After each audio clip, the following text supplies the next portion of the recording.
The grand ballroom of the Royal Crescent Hotel sparkled beneath crystal chandeliers. Business leaders from around the world filled the room, discussing investments worth millions of dollars. At the center of it all stood Ethan Carter, one of the youngest billionaires in America. At 34, Ethan had built a technology empire that stretched across 3 continents. Newspapers called him a genius. Investors called him a visionary. But on this particular evening, Ethan was panicking. His company's biggest deal of the year depended on a meeting with a delegation from China. If successful, the partnership would bring more than $50 million in new contracts. There was just one problem. His translator had disappeared. Ethan checked his watch for the 3rd time. "Where is Daniel?" he asked his assistant. She looked nervous. "I've called him 6 times. His phone is off." Ethan felt his stomach tighten. The Chinese delegation was arriving in less than 20 minutes. Without a translator, the negotiations could collapse before they even began. The guests continued laughing and chatting around him, unaware that a potential disaster was unfolding. "Find someone," Ethan ordered. "We're trying." But finding a professional Mandarin translator at the last minute wasn't easy. The hotel manager approached them. "Mr. Carter, your guests have arrived." Ethan looked toward the entrance. 5 executives entered the ballroom. Leading them was Mr. Zhang Wei, chairman of one of China's largest manufacturing companies. The man smiled politely. Ethan forced a smile back. His confidence was beginning to crack.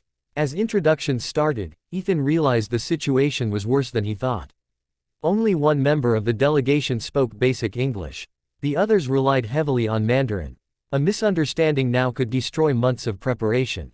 Meanwhile, on the other side of the ballroom, a young waitress named Lily Morgan balanced a tray of drinks. At 26, Lily worked double shifts to support her mother. Most people barely noticed her. To them, she was just another waitress serving food. But Lily had a secret. Years earlier, she had spent 8 years living in Shanghai.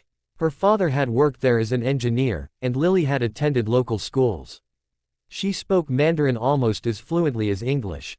Yet nobody knew. She rarely mentioned it. After all, what use was speaking Mandarin when you spent your days serving drinks? As Lily passed near Ethan's table, she overheard fragments of conversation. She noticed the awkward pauses, the confused expressions, the growing frustration. Mr. Zhang said something lengthy in Mandarin. The temporary interpreter struggled. His translation sounded incomplete. The Chinese executives exchanged worried glances. Ethan rubbed his forehead. This was becoming a disaster. Then something unexpected happened. Lily couldn't help herself. "Excuse me," she said softly. Everyone turned toward her. The billionaire looked surprised. "Yes." Lily hesitated. "I'm sorry for interrupting, sir. But I think the translation may not be entirely accurate." Silence. The hotel manager nearly dropped his clipboard. One of the executives frowned. Ethan stared at her. "You speak Mandarin?" "Yes." "Mr. Zhang suddenly addressed her directly.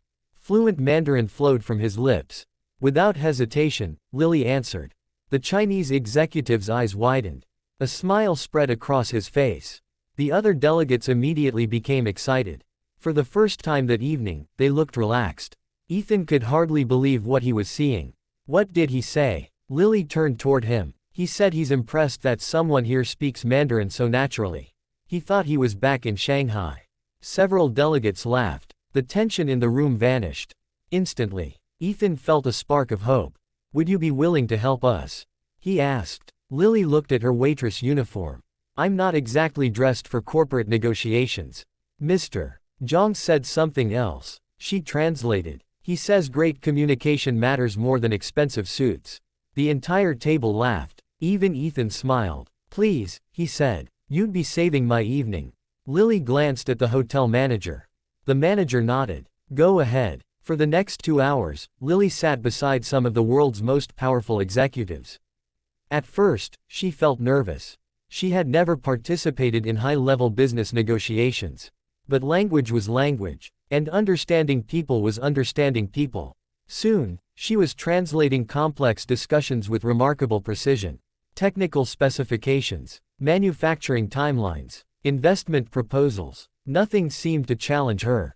Again and again, the Chinese executives nodded approvingly.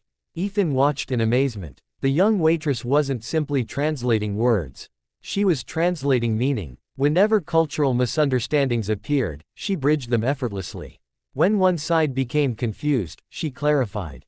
When negotiations grew tense, she softened the conversation. By the end of the evening, something extraordinary had happened. The atmosphere had transformed completely.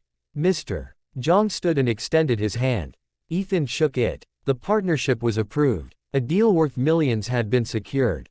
Applause filled the private dining room. Ethan felt enormous relief. Without Lily, none of this would have happened. As the executives celebrated, Mr. Zhang turned to Lily. He spoke warmly in Mandarin. What did he say? Ethan asked. Lily smiled. He said the smartest person in the room tonight wasn't the billionaire. Everyone laughed, including Ethan. For the first time in years, he felt genuinely humbled. After the meeting ended, guests began leaving. Lily quietly prepared to return to her normal duties.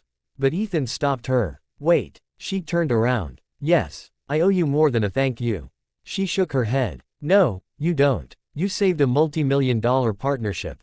Lily smiled politely. I just translated. No, Ethan replied. You did much more than that. For a moment, neither spoke. Then Ethan asked a question that surprised her. How does someone with your skills end up working as a waitress? Lily's smile faded slightly. Life wasn't always fair. Sometimes talent and opportunity never met. My father died when I was 19, she explained. We came back from China. My mother became ill. College became impossible. Ethan listened carefully. I've worked ever since. There was no self-pity in her voice. Only honesty. That impressed him even more. Most people complained about obstacles. Lily simply kept moving forward. The billionaire looked thoughtful. What if I told you this doesn't have to be your future? She blinked. What do you mean? I mean someone with your intelligence belongs in boardrooms, not carrying trays. Lily laughed softly. That's kind of you. I'm serious. For a moment, Ethan saw something familiar in her eyes. Determination. The same determination he had once possessed when building his first company from a tiny apartment. An idea began forming in his mind. A very big idea. And neither of them realized that tonight's chance meeting would change both of their lives forever. Because the biggest opportunity wasn't the business deal that had just been signed. It was the partnership that was only beginning. And it started with a waitress who dared to speak up when everyone else stayed silent.